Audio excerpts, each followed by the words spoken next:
On a Friday night, and we got a really fun show. Dave and I have a special guest, Doug Drexler. He's going to be joining us in just a moment, and I see there's already people in the audience chatting away. I think they're ready for us to go ahead and get the show started. I'm Fatheree. This is Dave. And this is Tex-Trek.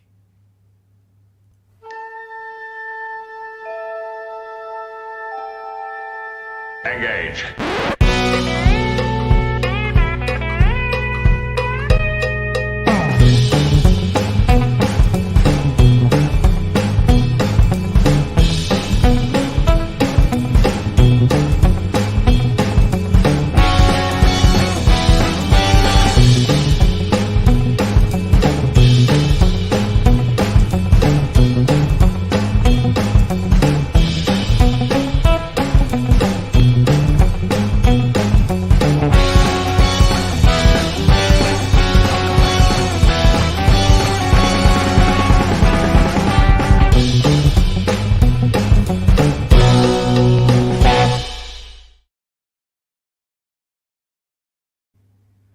Welcome back aboard the Starship Texas for the 275th installment of the Tex-Trek podcast, the home of Star Trek fandom from deep in the heart of Texas, where we take a deep look at Star Trek, old and new. And tonight we are joined by a special guest, Star Trek design legend Doug Drexler. We'll have him out here talking with Dave and I in just a moment.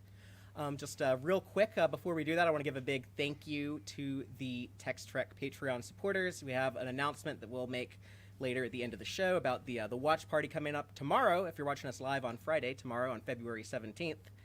And Dave, this is exciting because we've talked to some really cool Star Trek folks. We've talked to writers. We've had like a couple of actors. We've had people who've created shows like Ira Stephen Bear and Mike McMahon, but we haven't really talked to people doing like the design work, creating all this, the beautiful art and imagery that creates the look of the Star Trek universe. And Doug has like the history with it. Like he has been there for with the franchise for decades at this point. Hands on everything and makeup and illustration and design work, FX, the whole thing. I mean, I'm super excited. Yeah, me too. And if people that are watching us live, if you have questions for Doug, please let us know in the chat. But before I bring Doug out, I just want to read a little quote from a guest that we had last year, Ira Stephen Bear, who said this about Doug Drexler. To understand Doug Drexler, you have to go beyond the obvious. Sure, he's a talented illustrator and graphic designer. But the key to Doug is his eyes. Look at them closely, and you'll discover a Merlin the Magician looniness lurking beneath the surface. I'm convinced Doug knows the secrets of the universe that the rest of us can't even imagine. He's also a big Sinatra fan, so you know the guy has taste. That was Ira Stephen Bear.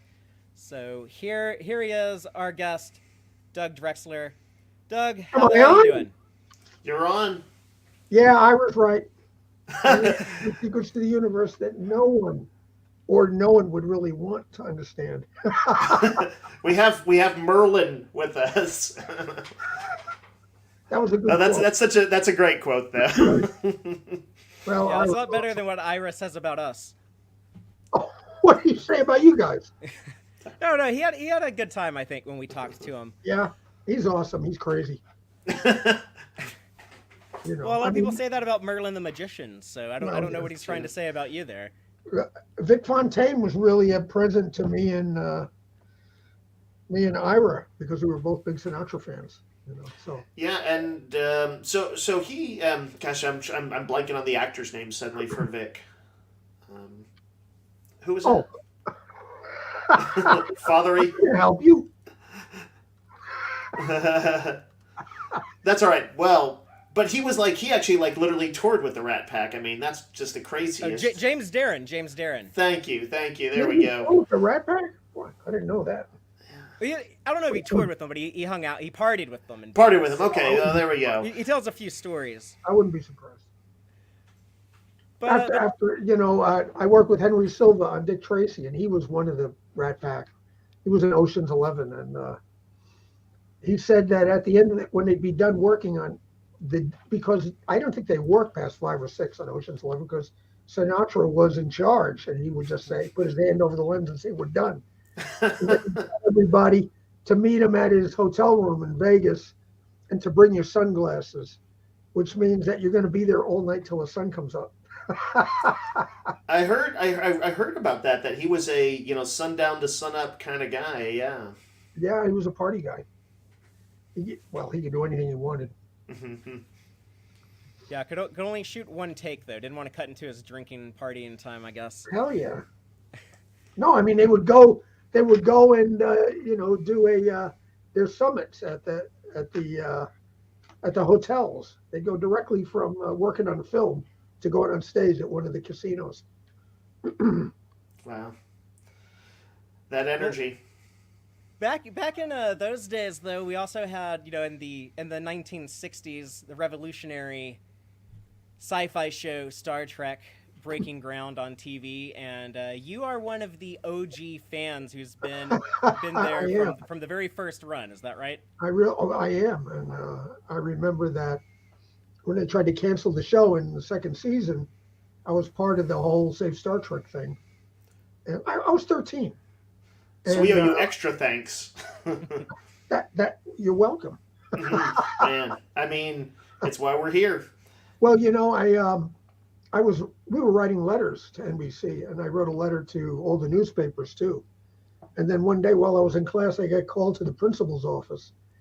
And that's when everyone laughs because they think you're in trouble. Uh-huh. And I had gotten in trouble before for like drawing on my desk. I love drawing on my desk. And I get down to the principal's office, and they're all like smiles.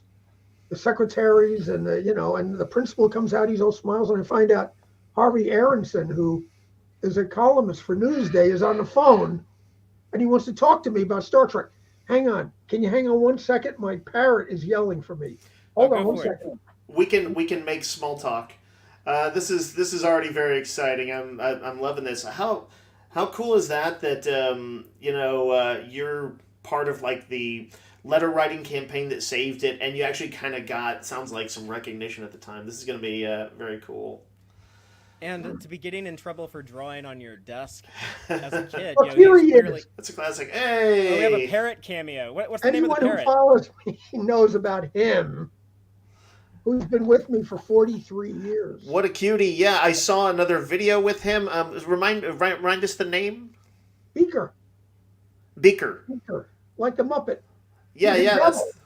And he runs my life. Come here. Come over here. Come on. No. All right. He wants to stay here. We're honored. If I am on a Zoom call or anything like that, he has to be in it. He starts yelling for me to come get him. I mean, who are we to get between, man and his parrot? He's a brat. Oh, you don't want to do that because he is deadly. He is deadly and in charge. I assume the parrot must also know all the secrets of the universe too. That he has all that murder. Well, he knows things I have no idea about. That's his familiar. They say that parrots are supernatural creatures. So yeah. So you were talking about how you were called to the principal's office, and yet this was not a bad thing, as it turns out. Yeah, Harvey Aronson was on the phone. Actually, I think he's a relative of Isaac Asimov's. And he interviewed me. And about a week later, there was an article in New York Newsday. And I was like a geek before the word geek or even the word nerd was, I was just considered weird. I didn't play sports. I was into science fiction. That day that newspaper article came out, I went from being some weird kid at school to being a minor celebrity. Every class I went to, the teacher pulled that article out of his pocket, unfolded it, and read it to the class. Wow. It's times have changed a little bit. It's a little cooler to be geeky now, obviously. Yeah, kind of a shame in some ways, Yeah, but it's nice that you got your moment in the sun there. Well, the first moment in the sun. Right. I've had more than my share of moments in the sun, which is amazing. And I'm glad that you were wasting time drawing on your desk because you were clearly honing your important skills instead of paying attention to all the useless stuff the teachers were trying to tell you. Yeah, I mean, I've hardly used any of that, but all the other stuff like Star Trek is, you know, Out of curiosity, were you what kind of things were you drawing? spaceships and spacesuits and, things like that. I mean, I was drawing spaceships before there was a Star Trek. And, I mean, when I was a kid, when I was like 11, there was a World's Fair. I'm from New York City. And there was a World's Fair in 1964 in Flushing Meadow, which is the same place that the 1939 World's Fair took place. And the whole fair, the 64 fair, was like pure science fiction because it was happening at the same time that the space race, the race to the moon, was going on. So, and also American industry was booming because the rest of the world had been pounded flat by World War II. It was only 20 years after World War II. So companies like General Motors and Ford and General Electric, they had huge amounts of money to spend on crazy pavilions and exhibits. I mean, Disney did the GE Pavilion and the Ford's Magic Skyway, and General Motors had an amazing Futurama display. It was just incredible. And my father had a TV repair store about, just a few minutes away from the fair. And for 2 summers, because he was only there for 2 summers, he would drop me off in the morning and pick me up at like 9:30 at night, which when you think about that, 11 years old, I mean, maybe he was trying to get rid of me. Could be. But I kept coming back. He kept trying to get rid of me, and I kept coming back. But, that, imagine if I told you that Walt Disney was going to build Disney World, but it was only going to be up for 2 years. Then he was going to tear the whole thing down. That's what this was like. Yeah. I mean, it was really, except for the land that Disney World has, the World's Fair was really bigger in so many ways. And they tore it down after 2 years. And then the year after that was my consolation prize, was Star Trek premiered in '66. Solid consolation prize. But yeah, the fair sounds like a place where you could like really immerse yourself and feel like you're, have a little foot in that future that we hope for. Well, for me, it was an epiphany moment because I went and I realized that someone is creating this stuff. That someone out there was actually making a living doing this type of stuff, And the other thing was that I was sure that Star Trek, that the World's Fair was like ground zero for the Star Trek design aesthetic. And I remember telling Mike Okuda that, and I think he just was like, yeah, Doug, sure, yeah. And then one night we went out to dinner with Matt Jeffries. And I said, Matt, did you ever go to the New York World's Fair? And he was like, oh, man, did we go to the fair? We went and we had such a great time. And Vindication. And he said, and when I got back, there was a message from a guy named Roddenberry, and I kicked Mike under the table. Hey, monkey, here, go up here. Go on. No. How about over here? Go ahead. No. All right. I can't get him off me, so he's. That's okay. He can hang out. When you were watching the original series during that first run, were there any particular episodes or characters that really stood out to you as particular favorites? Well, I mean, first understand that I watched the entire first season in black and white. We didn't even have a color TV. Not everybody had color televisions, right. Which is really an interesting experience because if you watch the original series in black and white, and then you watch, say, an episode of Enterprise in black and white, the original series is crisp and Enterprise is muddy because they're shooting the original series to look good in black and white or color. And by the time they get to Enterprise, they're only thinking about color because who's going to watch it in black and white? But it's really kind of amazing to watch that. I loved Kirk, but Spock was especially, I was a weird kid and I read science fiction and that didn't really gain you any kind of respect, And I felt like I was, Spock was on a ship where he was the only Vulcan.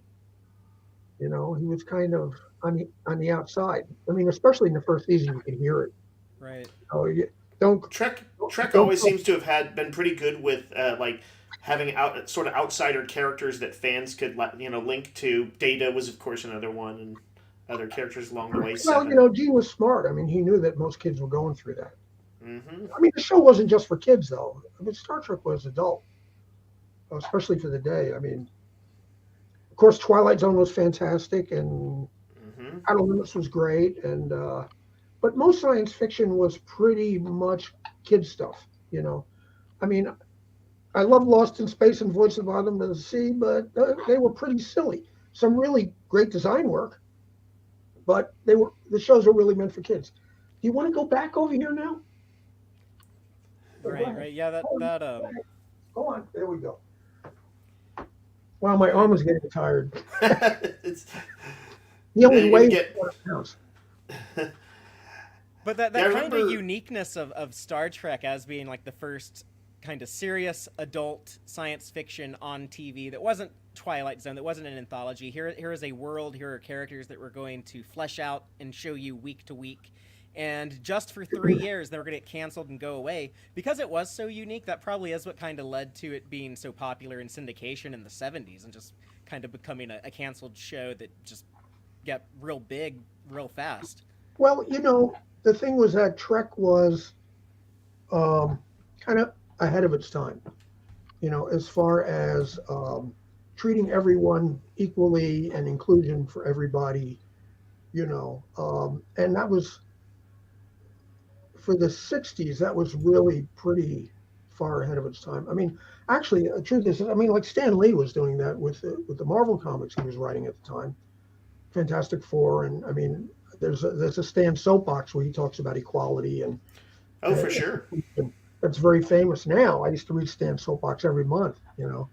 Yeah, we're both big comic book readers. Dave actually manages a comic shop here in the Austin, Texas area, and yeah, so much cool stuff. Like so much that I like came from the '60s. Like I was born in the '80s, but like everything I love, like Marvel comics, Star Trek. I'm a big heavy metal fan. Black Sabbath invented heavy metal in the '60s. There's so much coolness came out of that decade. No, it's really true. I grew up with. I started reading. I was reading comics in the late '50s as a little kid. Superman and Batman always seemed kind of, even as a kid, I wasn't buying it. I thought it was kind of kid stuff when I was a kid.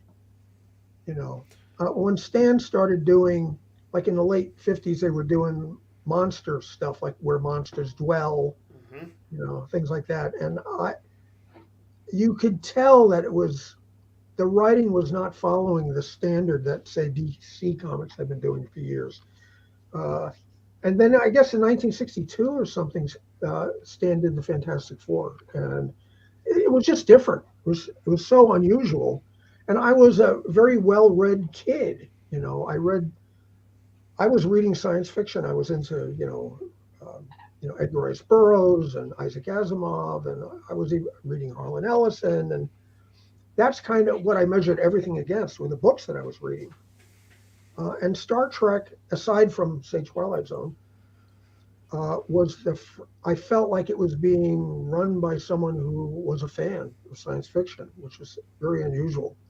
As a matter of fact, I remember Roddenberry saying that when Star Trek premiered, his father went to the neighbors to apologize because he was doing this kiddie show, and he'll be back to doing good westerns soon. Just give him a chance. That's the way it was, though. I mean, comic books were considered to be, like communist in the late '50s and early '60s. My parents made me throw my comics away. Oh no! It's funny. Things are worth so much now. Oh, I know. And but it's also just the heartbreak of your parents not and it's happened to so many kids, but that they didn't trust in their kids a little bit. Oh, it didn't break my heart. I thought they were missing the boat. Yeah. It's funny. I never felt like. I mean, they didn't understand the stuff I was into, and when I wanted to, get into. I think I wanted to be a comic book artist for a while, and then try to get into film, and they were Depression kids. I mean, they thought that was all ridiculous. It was a waste of time. Sure. But it never really bothered me, not one bit, not a bit. It was. Let me ask you about comics for a second. You said you said that you wanted to be a comic artist. I know that you actually worked a little bit on some of the Gold Key stuff. I had never heard this before, but just recently I read that you consulted on a couple issues. Yeah, and I actually wrote like a 3-pager. But was that in a number 47, Gold Key 47? Oh, I don't remember the numbers, but we ran a Star Trek shop in Manhattan at 53rd and 3rd called the Federation Trading Post. Yeah. And of course, at the time, Star Trek was like a dead TV show, and Paramount never bothered us or even looked at us. It didn't mean anything. Now try that now and see what happens. But at the time, so we used to, I think the Gold Key comics were how I would point out how wrong it can go, how wrong things can go. And like about 5 minutes after I said that, a couple of guys came into the store, walking around, kind of strutting around, and they introduced themselves as the guys who do the Star Trek comics at Gold Key, and we burst out laughing. And they're like, "What's so funny?" We were just talking about you guys. I had to try to explain it without hurting their feelings too much, but those comics are hilarious though. Like if people have not seen those, like just Google images, look at Gold Key Star Trek comics. There's some crazy stuff. Some people love those though, I thought there's some nice artistry, like the art. If you're not worried about how it compares to the show, there is some nice artwork in it. Yeah. Well, it was Al McWilliams was doing the illustrations when they invited me over, and I went to their offices, which was like practically across the street. Can you hold on a second? I like some of the artwork. There's like fire coming out of the ends of the nacelles. Yeah. Occasionally there's like green shirts on the ship in some of the early ones. But they started printing those before the show had even aired, I think. I think they were printing them out like our holiday special, Fatheree. Somebody's trying to sell me something at the front door. Oh, no, I hate that. Everybody wants a piece of you.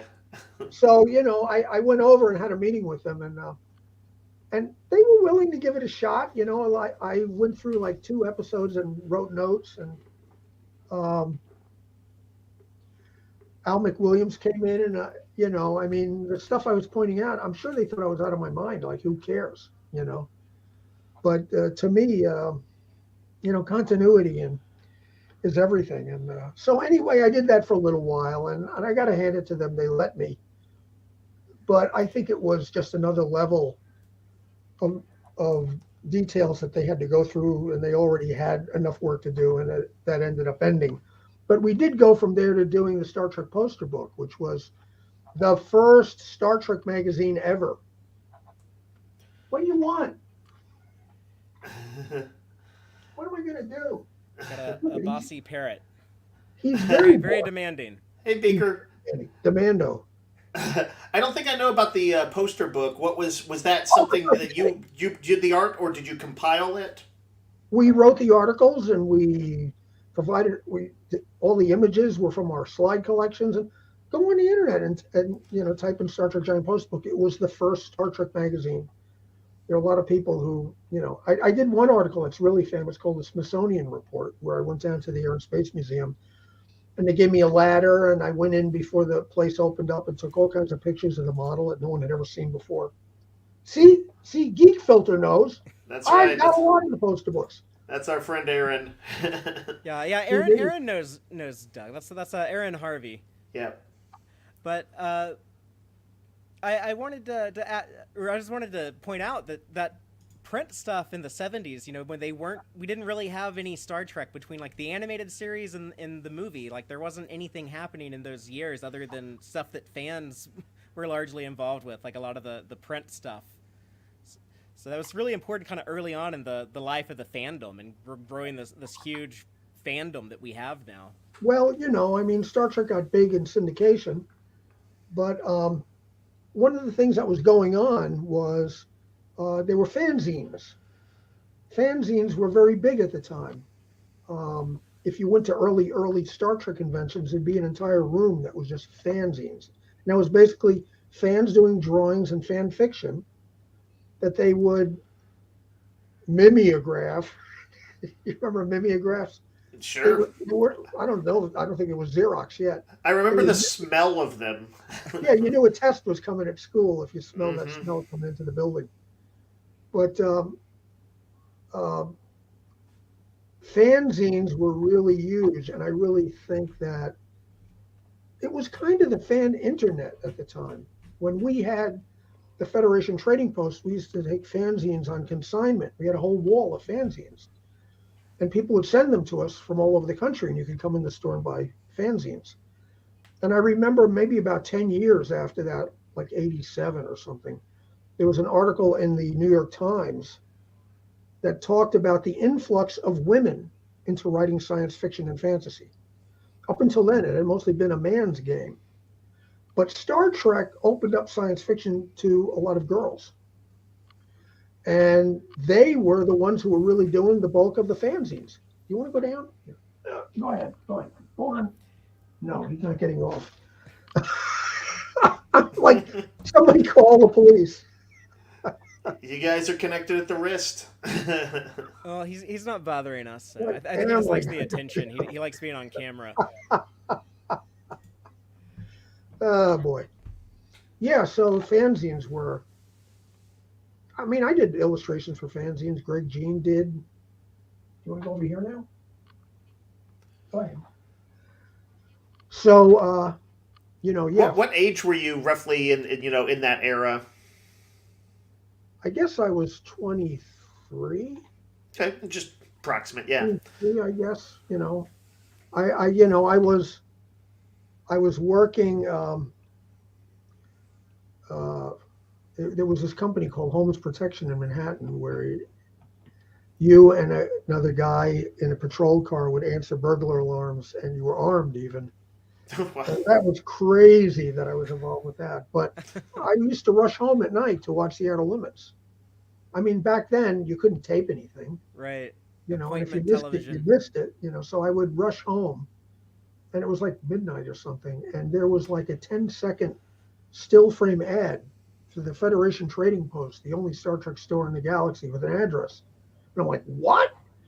And it was just like a couple of blocks from where I was working, and I went over there, and I could see it was a storefront. They were working inside, and the door was ajar. And I went and looked in. There was this guy named Chuck Weiss in there. He had opened the first store in Berkeley, California, which was a hotbed of Star Trek fandom. And they were opening a store in New York, and we had a conversation, and we, it's like whenever you meet Star Trek fans at conventions and stuff, it's like you've known them for years because you all have a shared childhood, And Chuck and I hit it off, and he asked me if I wanted a job. So I ended up working at the Federation Trading Post, which led to all kinds of other things, But it was still a time, this was before Star Wars. It was a time where science fiction was looked down upon. It was really Star Wars proved that there was money in it. And that's what made everybody else who used to make fun of it run at it to try to get involved because they thought there was a buck there, Sure. And I think a lot of shows that are being done today are mostly there because there's money. Gene Roddenberry didn't do Star Trek because there was a demand for it. There wasn't a demand for that type of stuff on television at the time, but he just, he is a science fiction fan, and he always respected the genre, so he wanted to do a show.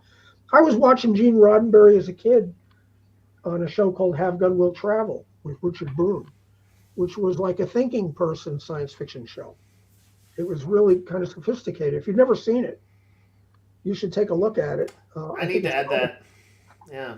Yeah, it's on Prime. I mean, it was very sophisticated, and Gene, in his biographies in the old days, it often said that he was a head writer on Have Gun Will Travel, and actually there was no such thing as a head writer on the show, but he certainly was a leading writer. And I mean, I've seen David Gerrold say that Gene doesn't know what it's like to not be in charge, you know.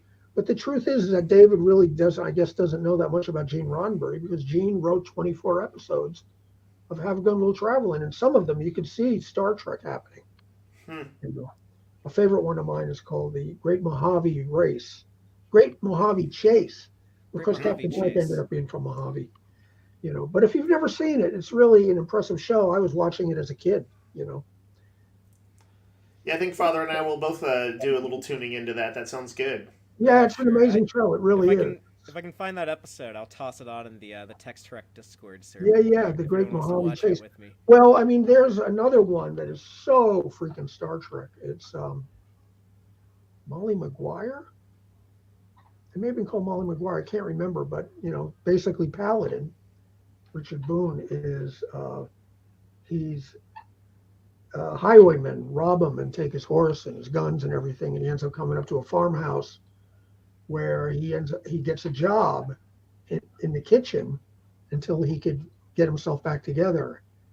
And the woman who owns the ranch is gorgeous, and he ends up more or less winning her over, and she falls in love with him. But there's scenes like from The Cage, right out of that episode, where they ride out and have a picnic lunch, and you know, it's exactly from The Cage. Yeah, with Tango the horse and everything.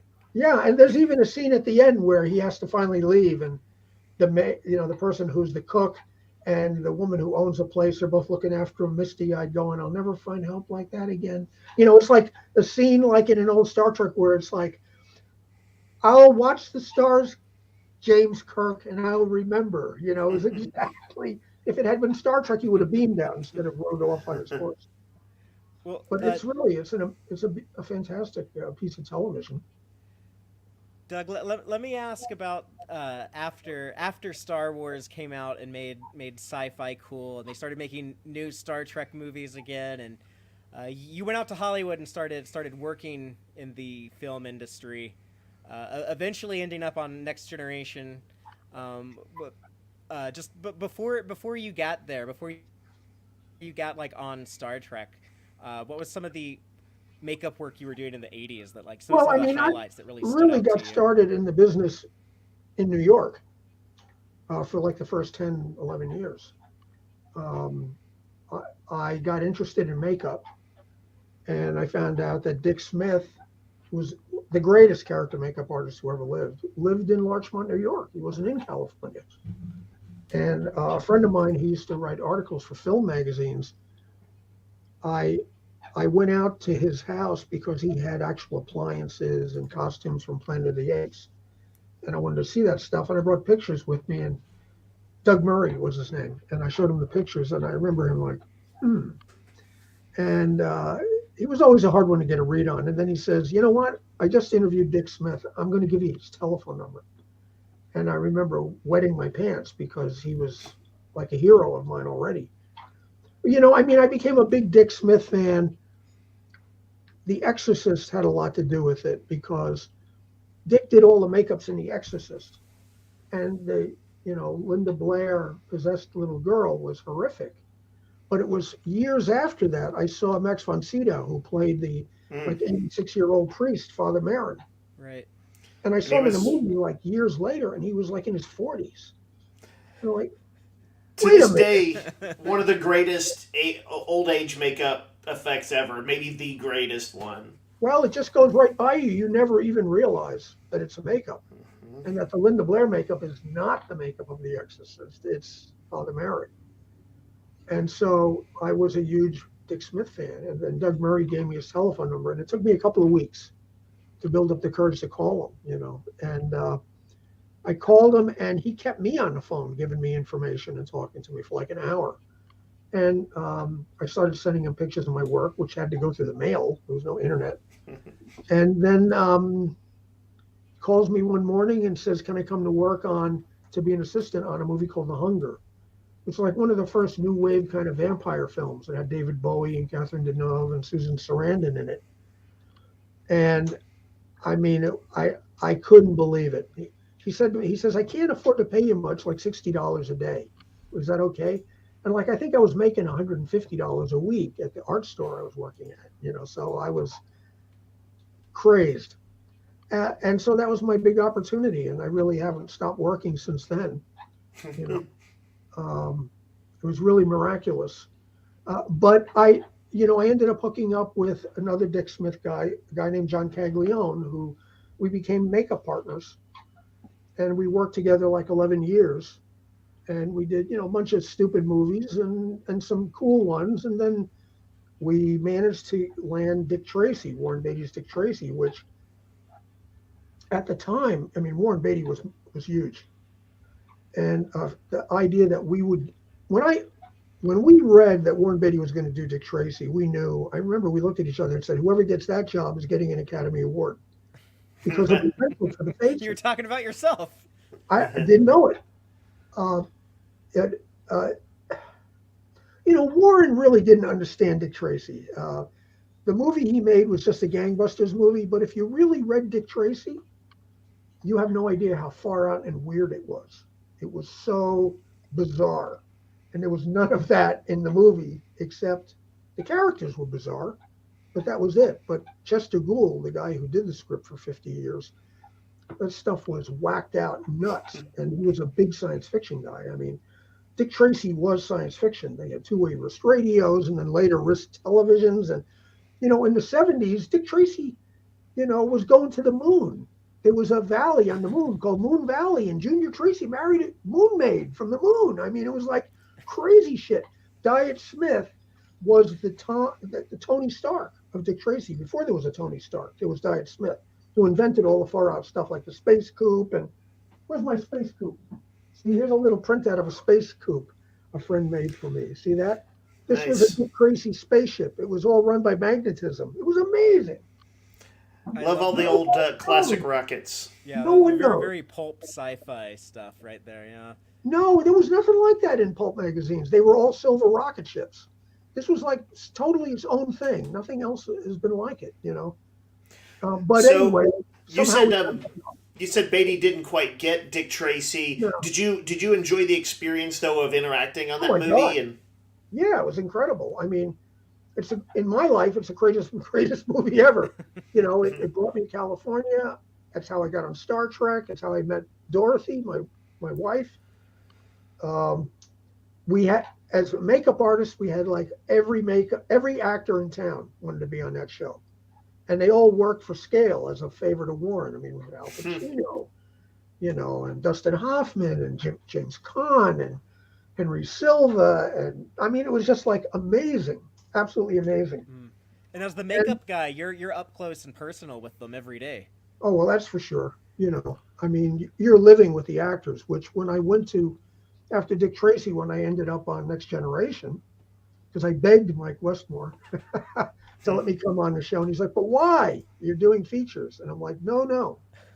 Star Trek is it for me. This is where I have to be, And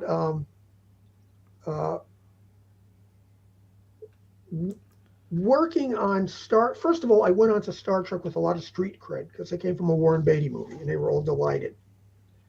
But when the you're Oscar didn't hurt either, I'm sure. I'm sure that helped. The Oscar didn't hurt either. Well, the Oscar hadn't happened quite yet. That happened while I was on Next Generation, which knowing that the whole cast and everyone was gathered around a cart watching me win on television, But the beauty of being a makeup artist is that you are there with the actors every day, close up, in their worst moments and their best moments, and you become very close. Art department, you know them still, because you see each other every day. But when you're a makeup artist, it's like you're right in there, in the trenches with them, and you're spending every minute on stage with them, and the hours are long, and work is very, very difficult. You got to have a lot of stamina to work on a TV show like that. You're not working a 12-hour day. You're working like 15 or 16 hours a day. And, but I had the greatest time. And the Next Generation cast, which was really all cast by Roddenberry and Justman, what a wonderful cast. The laughter. And they all really, really loved each other. To this day, they're still like super close friends. And, Yeah, they're famously still a really close group of friends. They have like their yeah, big Christmas and they don't party forget every me year. either. I mean, when I see them, I mean, Jonathan Frakes, Dougie, all the time, so much fun. The shows would go very late at night, and the later it went, the sillier it got. And I just remember that, I mean, being on stage with them, they'd be singing show tunes, and it's like crazy, crazy stuff. Did you ever have, like, when you were, did you apply the makeup itself as Yeah. well? You were doing the full application. I mean, did you also deal with, like, high tensions and stressed out people, I assume? Of course. If you're a makeup artist, you have to be part psychiatrist. Mhm. Although, most of the actors on TNG, the regulars, were all pretty well adjusted. But you get actors who would be coming in on new actors every week, and some would be nuts. Some would be crazy, and you have to deal with that. It's part of your job is keeping them calm. Let me ask you, because the actors have debated this. In your opinion, what alien species prosthetics is actually the worst for an actor to work in? Is it Ferengi, Talaxian? Like, what do you think looked like Borg. the worst for Borg. Borg? Yeah. Yeah, because you're in these like heavy suits that are not comfortable. You've got things glued to your eyes. To take a pee is difficult. You can hear the moaning and groaning coming out of the shadows of people who have to play the Borg. And part of your job was making them feel.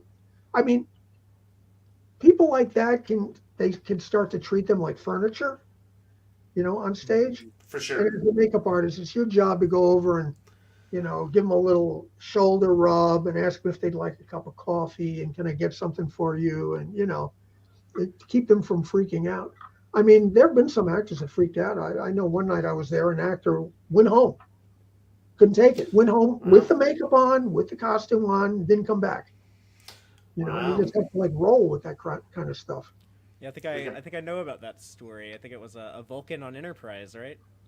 Where's that? No, although that may have happened, Okay, but that might have happened too. Makeup, Okay, yeah. I was only doing makeup on TNG. Right. Okay. Yeah. Yeah. After TNG, I ended up in the art department. And we should mention, like, I believe one of the most famous ones, if I'm correct, was Picard's old age makeup for the Inner Light. Yeah, I put that on for Mike Westmore. I mean, now Mike totally designed that makeup. I just put it on. I had worked closely, because I would see Patrick every day, but I think the first time I put a makeup on him was he played like in a holodeck simulation, he plays one of the King's Men or something in a Shakespeare thing. And I put that on him, and he freaking loved it. I mean, he was having so much fun with that. And then when I did Inner Light, I remember he had to get in at about 2 a.m. to start the makeup. And I was playing Sinatra on the radio. And then when Patrick came in, I put classical music on. I figured he wanted to hear classical. And he goes, Doug, was that Sinatra you were playing when I came in? He says, I love Frank Sinatra. And so ended up putting it back to Frank Sinatra. But, you really get to know somebody when you do a makeup. I mean, in a way, you're kind of like a torturer. You're torturing them, But something happens that is like, you ever hear Stockholm Syndrome? Yeah. Yeah, if you've been kidnapped, eventually you begin to identify with your captors and fall in love with them like your mommy and your daddy, I mean, if you're a makeup artist, you're wiping their nose and, looking after them. And pretty soon they fall in love with you. They can't help it. Even if they hate you at first. Then they end up loving you like you're special. It's funny. Who was the guy who played Hugh, the Borg Hugh? Jonathan Del Arco.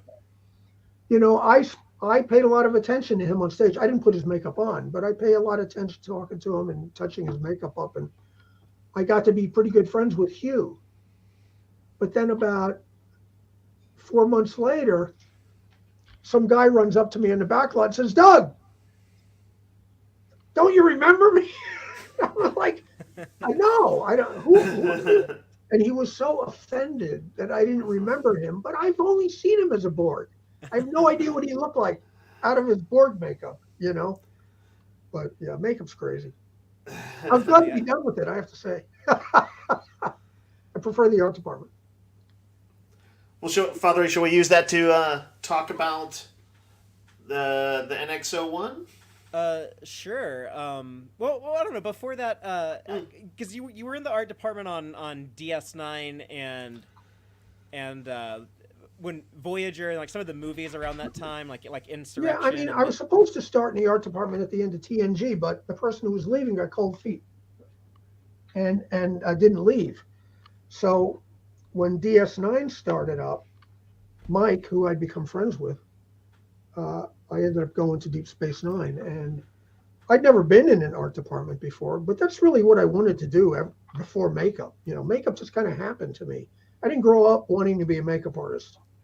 You know, what do you want? What was I saying?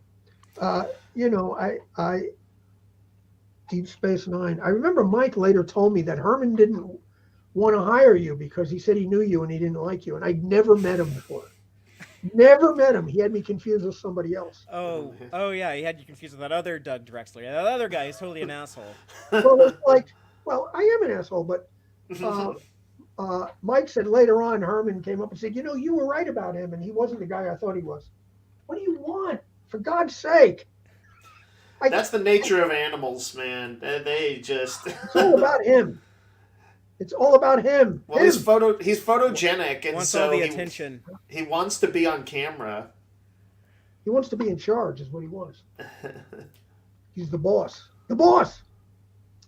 Well, in the art department, when you got the assignment to design the hero ship of the new show of Star Trek Enterprise, the NX-01, what was that initial process like? Was that the thing was that I wasn't on the show yet when they had started up.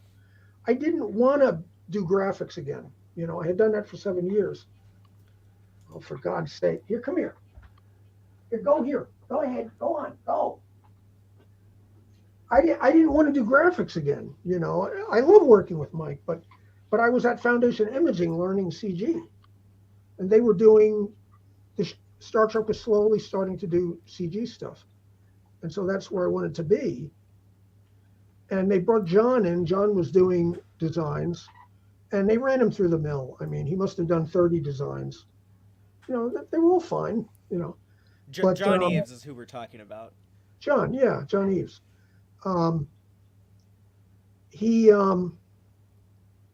It just got to the point where Herman needed to move on to other stuff. And Mike said, well, listen, why don't you bring Doug back and let him work on the ship? He could bring back the CG information, you know, how to do CG with them. Up until then, the ships had all been done as like marker sketches, which is kind of, you know, if you want to change it or adjust it, you've got to redraw the whole thing again, and you know, and you can't see it in different kinds of light.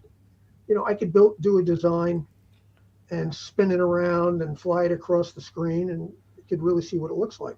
So you were pretty happy to move forward to that sort of modeling. Oh yeah.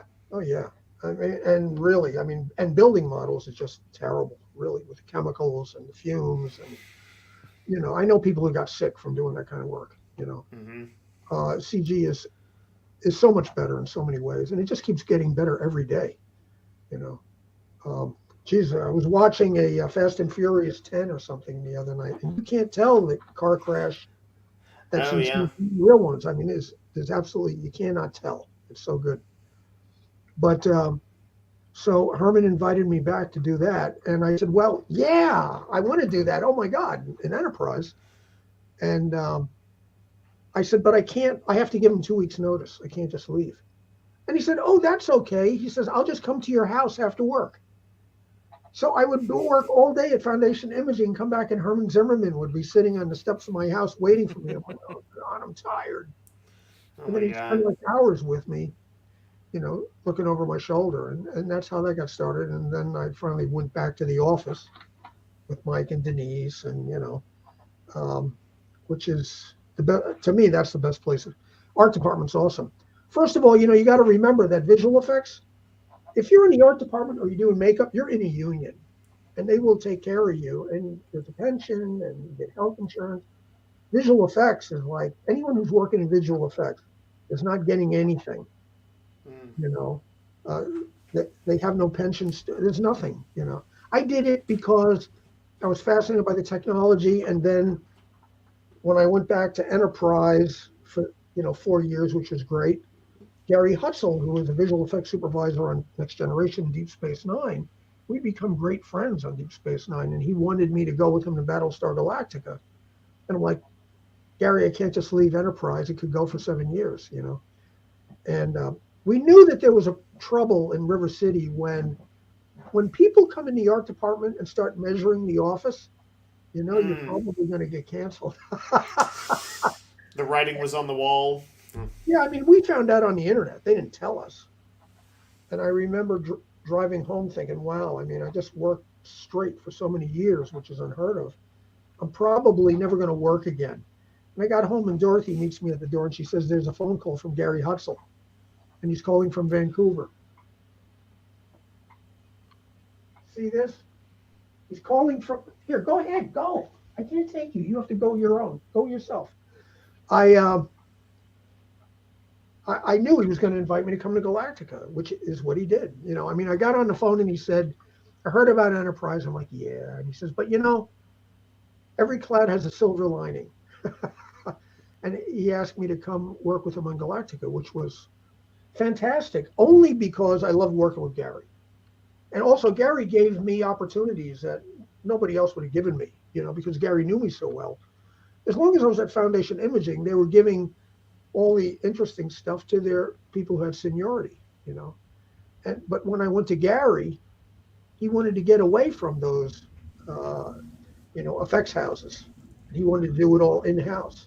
So now I had all this amazing opportunity, you know, to design shots. I mean, when you're working on a show like that and you're doing a shot, you own the shot.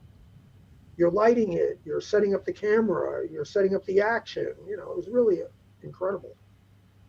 But you know, Gary eventually, you know, Gary passed, and I didn't stay with visual effects. I ended up going back to art department after that because it just wasn't worth it. You know, it's exciting and everything, but the hours are miserable. You don't get compensated. You know, if I'm in art department or makeup, and we're doing overtime, I get paid for overtime, but not in visual effects. You don't get overtime.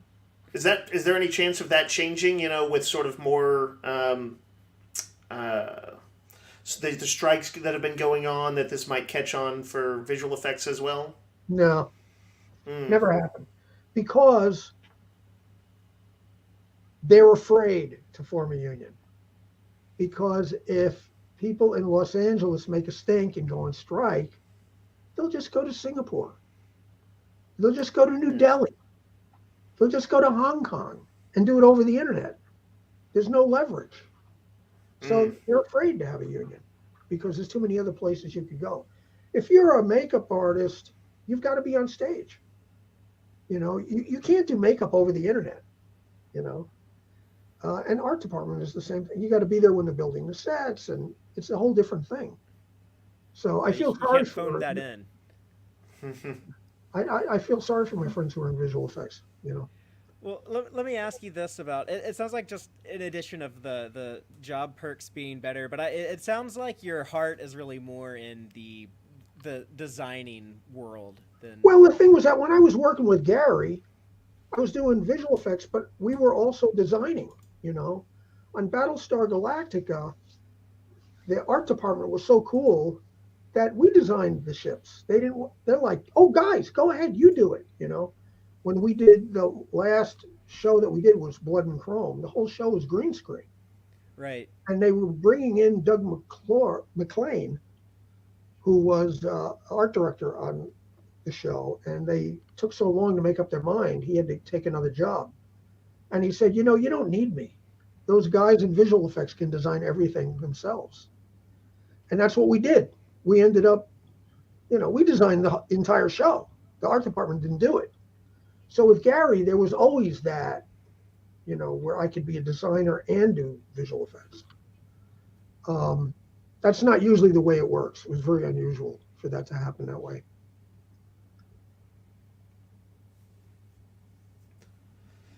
Am I frozen? Sorry, sorry. You working on like the NX-01, which I saw that term thrown around for a hero ship. Did that just describe like the big, like the Millennium Falcon and the Enterprise and things like that? Is that the term? Well, I mean, if you've got if you're doing a Star Trek show, your main ship is the hero ship. Right. I mean, and that's true even for props. If you got your prop on screen, it's your hero prop. Are you just under so much more scrutiny when you're designing a ship like that than you are for, like, say, smaller things that you might sketch out or design? Well, graphics. They don't look at the graphics that close. Mm-hmm. But I learned to hate doing ships on the show because everyone's looking at the ship and everyone thinks that they know how to design and they're all telling you how to do it, And after Enterprise, I was like, I never want to do ships again as long as I live. And then, after Enterprise, they pretty much forgot about guys like me and Michael Kuda and stuff like that. And on Facebook, I was talking to this guy, Dave Blass. I thought he was just a fan. I mean, he sent me pictures of himself wearing uniforms as a kid. And then he says, by the way, I'm going to be the production designer on Picard. And I'm like, what? I really? And he wanted to bring me back. He wanted to bring Michael Kuda back. And he was a real fan of the shows. He loved the continuity. He always hated it when they kind of ditched continuity in the later shows. It really bothered him. Hang on my phone. 1 second. Yeah, that was kind of that cool resurgence of a lot of the classic design work that kind of came back in. Just want you to know, 10 minutes away. Okay, I'm doing a podcast. So when you get here, just knock on the door. How much more time are we? We can wrap in 10. Okay, so I'm going to wrap in about 10 or 15 minutes or so. You got it. Enjoy. Okay, bye-bye. Bye. What was I saying? We were talking about Picard and working on that show. I thought he was going to ask me to do graphics. And he's like, no, I want you to do ships. And I'm like, oh my God. But the thing that Dave really trusts me. He grew up on shows that we did. And Terry Metalis, who's a producer, the showrunner on Picard, he was like a writer's assistant on Voyager and Enterprise. So he was like a kid on those shows, and he used to hang out in the art department with us because that's where all the cool people are. And so I've known Terry for 30 years, and Terry was mostly concerned about whether I liked it. Are you happy with it, Doug? Because if you're not happy, I'm not happy. That was so unusual. I mean, I couldn't do that with Rick Berman. Forget it. I was about to ask you. So Rick Berman never came and said, Doug, are you happy with this? No. Do you approve of this design? Not a chance. Not a chance. I mean, Rick Berman took a lot of crap from the fans, but he really did a good job with the show for many years. Some of our favorite episodes were done under his watch, Yeah, we had 18 years of continuous Star Trek. That was how I grew up. That was my childhood, was as a child born in the 80s. Well, I just had Star Trek my entire life, nonstop. And then in 2005, they canceled Enterprise, and I was like, you can do this? You can just, not make Star Trek? How is that possible? How is this fair? A lot of people think that Enterprise didn't do well, but it actually did. That's not why it was canceled. First of all, it was on UPN, okay? Not everybody got UPN. It was like a very tiny market. Mm-hmm. And then the other thing was that Rick Berman and Les Moonves, who came to be in charge of CBS when the big switchover happened, those guys hated each other. And that was mostly the reason that Enterprise got canceled when it did, because it was like a vengeance thing. It really doesn't come down to whether something makes money. It comes down to ego. You hear him? Les Moonves got his just desserts. Things didn't work out too well for Les Moonves in the end. So. No, not too well. But yeah, that was unfortunate that everyone loves your famous NX refit design. It is unfortunate Enterprise didn't run long enough that we never got to see Yeah, that. well, But I mean, and the NX was utterly ripped when it first came out. It was the first show where there was internet, Oh boy. and we got Yeah. eaten alive. But the thing is, I just look at the internet and see the crankiness. I hate that. I hate that angle. Take it off. The crankiness of some fans who just, I mean, it's like I told Dave because he had to get used to this. That there are people who they hate love a show. They love going on and telling you where you went wrong and why it sucked and why it was no good, And you have to understand that part of the show is people who love it and the people who hate it. They're still watching it and loving it, even though they're ripping it to shreds. I mean, look, when usually a ship, they hated the D when TNG premiered. Hated it. Sure. Hated Picard. I find that once you have a number of episodes that people really love, the ship becomes okay. When we were doing Picard, when Terry put pictures of the Titan out there, it was getting ripped to shreds by the fans. But once the 10 episodes or so aired, they loved the ship, So Yeah. it you have to, if they're not saying anything, then you're in trouble. If they're ripping it or they're loving it, as long as they're doing one of those two things, you're succeeding. Yeah, then they're watching. They're paying attention to Yeah. you. Oh my God! I think Iris was Iris Stephen Bear said something Oh, along yeah. those lines in the Trek documentary or the DS9 documentary. He liked that engagement. Yeah, and Ira, it was all about above the line people, the writers and the actors. It's like we hardly got any. The designers got hardly any time on that show. I love Ira, but I'm sure that they felt that who would be interested in that. But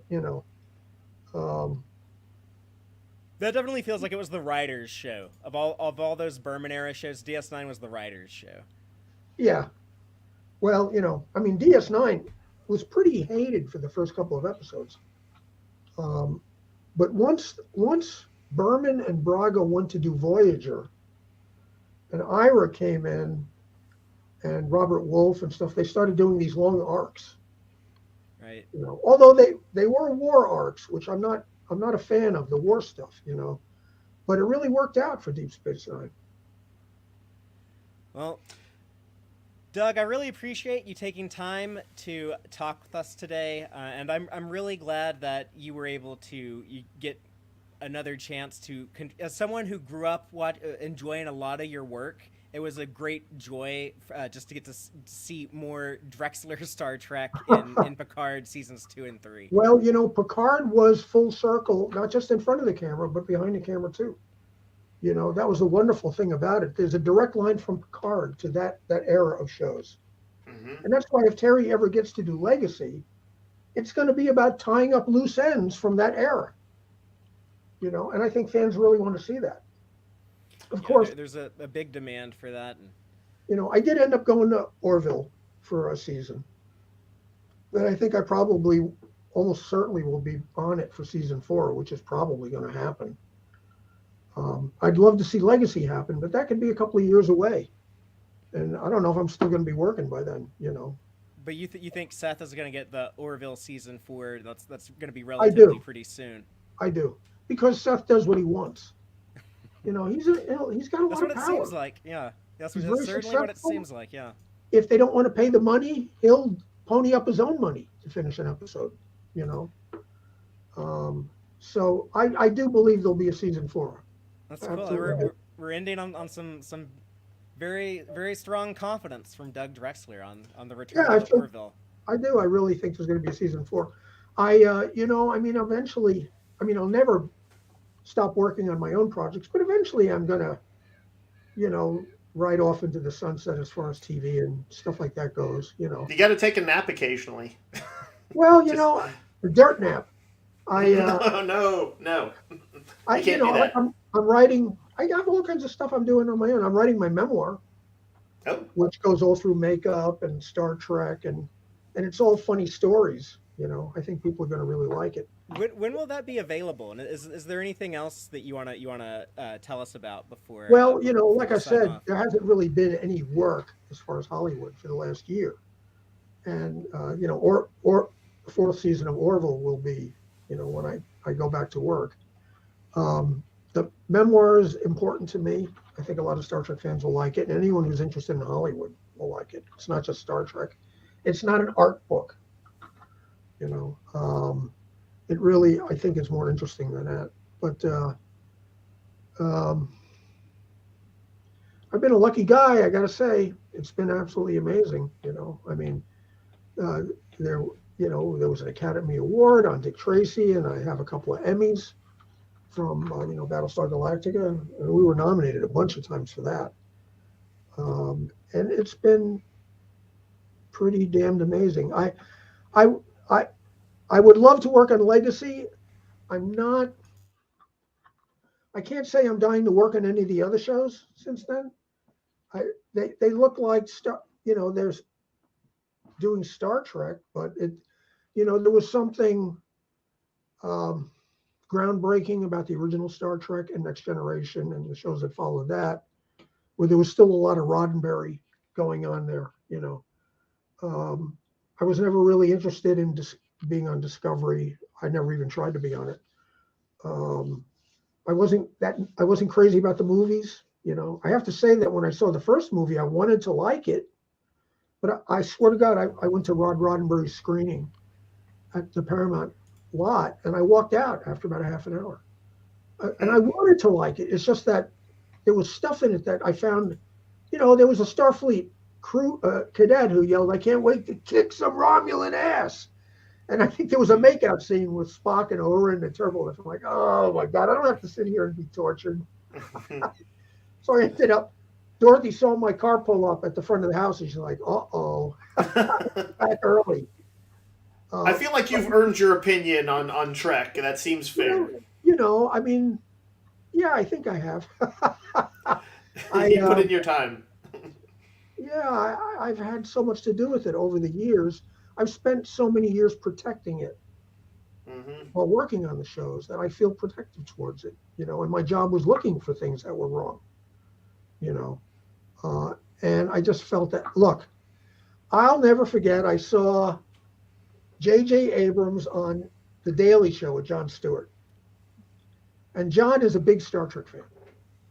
And he's listening, with rapt attention to J.J. Abrams talking about the show. And then J.J. says, well, I never really was a Star Trek fan. I always used to hate it when they would get all philosophical and stuff. And I'm thinking, that's what I loved about the show, that it could be philosophical. Yeah. And then I remember Jon Stewart goes, I think I stopped hearing you when you said you didn't like Star Trek. Did you ever see that? Yes. That was awesome. Iconic. That's Jon Stewart for you. He cuts right to it. But yeah, I've been one lucky guy. Oh my God, and my Star Trek dream came true, and working with Mike Westmore and Mike Okuda and Herman Zimmerman, and then when you're on a show like that for that many years, that's how I ended up doing a lot of other stuff, because if you're on a show that really lasts a long time, you can slide sideways into other departments. I slid sideways into the art department, slid sideways into visual effects. I would have loved to have worked in the wardrobe department. I'd love to do costume design, But anyway, Terry Matalas is going to get you in the wardrobe department on Star Trek Legacy. So as soon as you're done with Seth on Orville, we'll have that lined up for you. If in 2 years they do Legacy, even though I want to retire, I would do it just to work under those conditions where, I got a lot of respect on Picard from Terry and Dave, and that really counts for an awful lot, Well, I'm not surprised, because I know that those people that were fans of the shows that you were working on. I mean, like, I used to read the Star Trek Encyclopedia every night. That Mike and Denise's Star Trek Encyclopedia, that like a lot of like your designs and stuff in it, or like the DS9 technical manual. That was like a big favorite of mine. So I look back on that book. the DS9 Tech Mail. Go, when did I do all of these illustrations? Holy crap! Yeah. I don't think we even got a chance to get around to your ships of the line contributions to the ships of the line calendar, but that's another. I think one of those really beloved fandom, or in fandom. I edited that thing for like 25 years. It's crazy. Although I don't. The next issue is going to be a best of issue because they couldn't come to an agreement with me. They started, when something becomes successful, they start to try to tell you how to do it, And for the first 20 something years or so, no one told me anything. It was anything I wanted to do. No one got involved.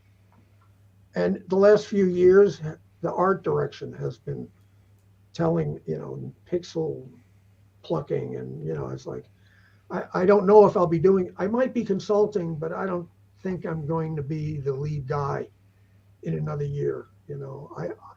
I don't do it. It's not, you don't make a lot of money doing that. They make the money.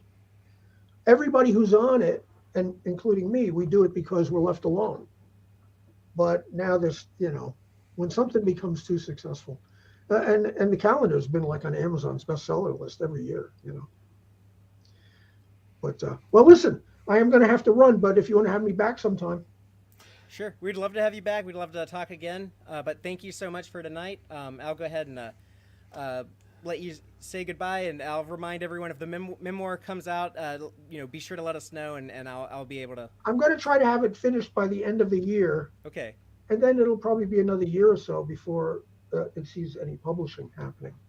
Okay, cool. Well, do me a favor and leave the tab open for a second so I can get the audio uploaded. And thanks again, and have a great rest of your evening. Thank you, guys, and thank you everyone who's watching. Well, that was really awesome. Doug has done so much cool stuff. Like you were saying, it was a really lucky life. But I'm glad that he's willing to take time to share those experiences and memories with us. It's sounds like quite the journey.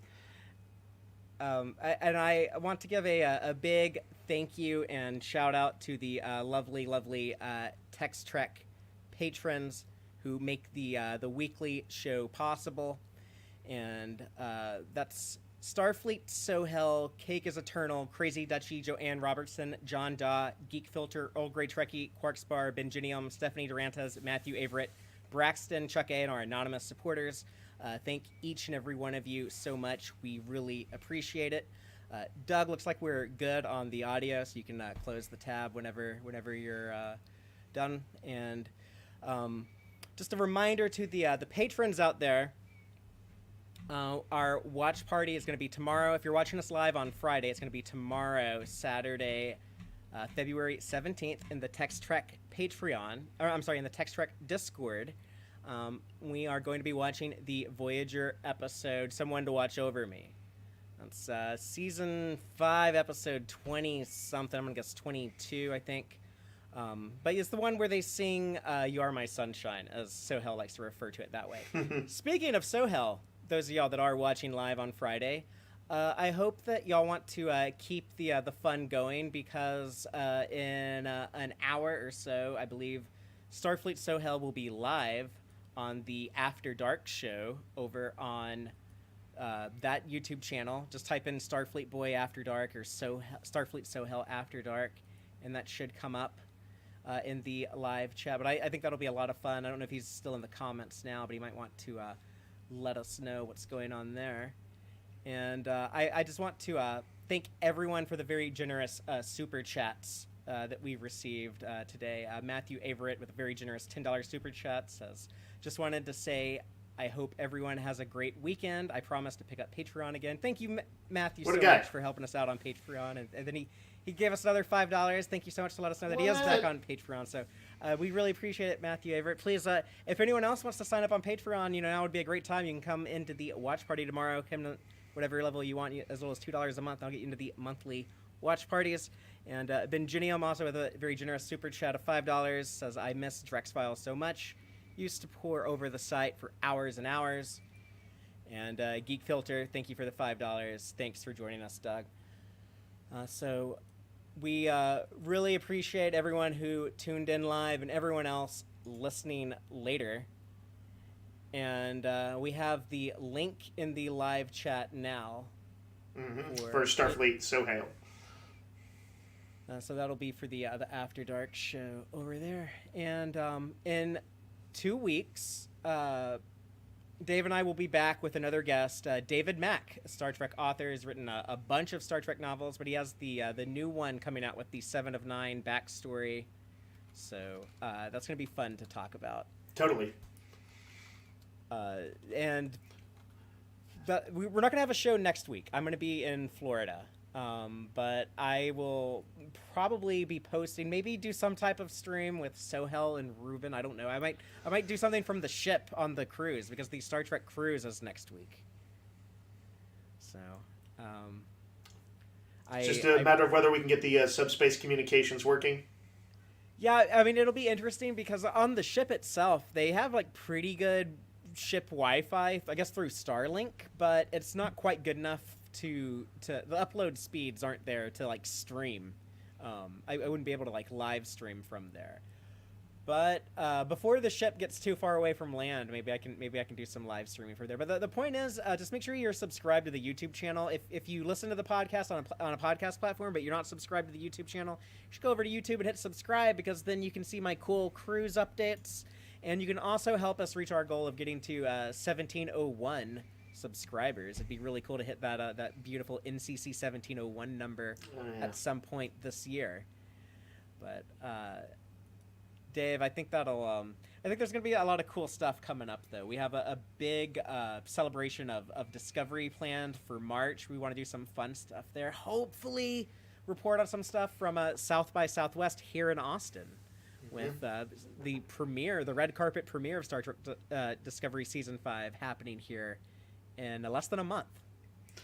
Yep. If things come together, it will be awesome.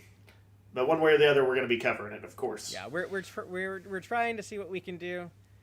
And then after that, we'll be of course covering every episode of Season 5 as they come out. They said they're going to do a 2-episode premiere, which those are always hard on me, but people seem to like it. People seem to like getting like multiple episodes. What's wrong with y'all wanting like multiple episodes released at the same time? I'm like, no, just give me one a week, so I have can pace out my podcast content. But we'll cover all of those, and then later in the year we'll have more Prodigy and of course Lower Decks and Section 31 movie.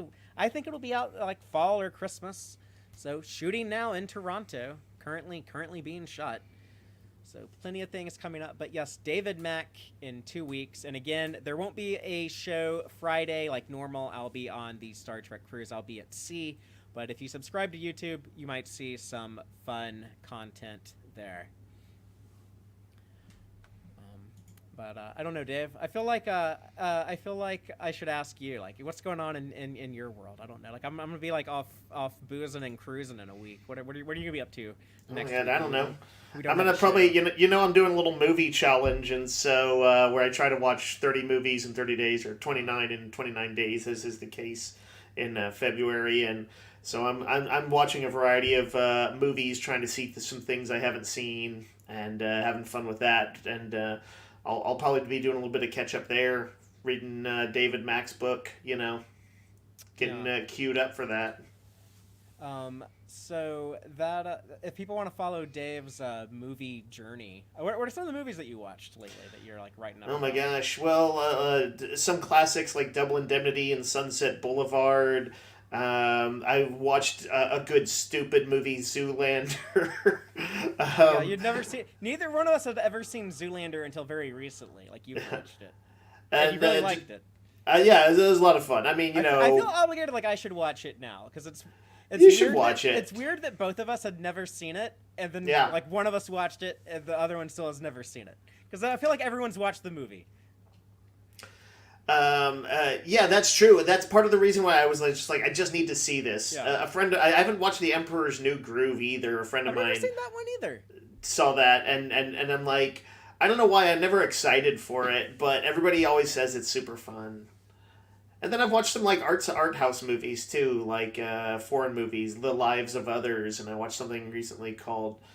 Oh my god, I'm gonna remember. I'm gonna forget the name of it. Oh god, that's Never mind. Pretend I didn't say that. Well, I'm trying to do an abridged version of Dave's movie challenge where I've selected, I think, 6 movies. I just did one for each category. Yeah. Haven't watched any of them. Yeah, I might watch one on President's Day, so that'll be my challenge. To see There you go. Knock out one. But yeah. I think I can do it. But yeah. So again, there's some fun stuff going on in the Discord, so people can keep these Tex-Trek conversations going and participate in them by joining the Discord over there, and we'll chat with you. Sometimes I watch stuff in Discord. I might watch a movie on President's Day. I don't know what movie it'll be. I think Barbie was on my list. I haven't seen that yet. And Father, you've played games before too, like the last Trek game that came out. Just a few. Or I guess that was on YouTube. You're right. That was not on Discord per se. Yeah, but join the Discord and subscribe to the channel and rate the podcast. I was saying how cool it would be to get up to 4.7 on Spotify. We need some more 5 stars. We were at 4.2, which is good. You know, if you're like into Hitchhiker's Guide to the Galaxy, but I'm into Star Trek. I want it up above 47 or higher, and it got up to a 4.3. It's still at a 4.3.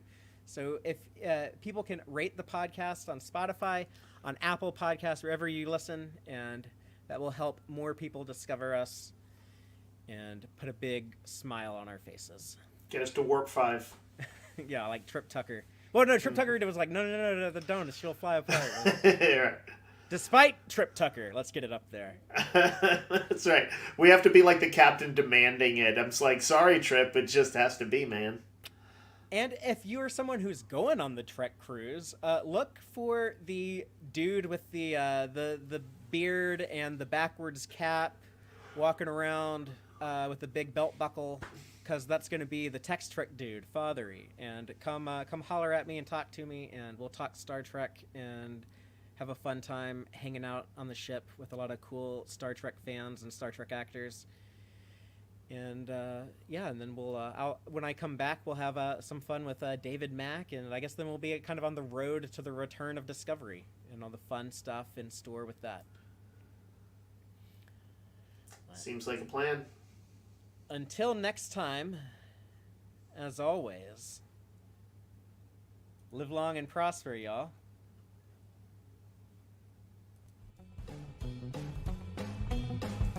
Listen to the Tex-Trek podcast through Apple Podcasts, Google Podcasts, Spotify, or at tex-trek.com. Like us on Facebook at facebook.com/tex-trek, and follow Fatheree on Twitter at TXTrek. Please support us by liking our videos and subscribing to our channel on YouTube. Thank you and take care.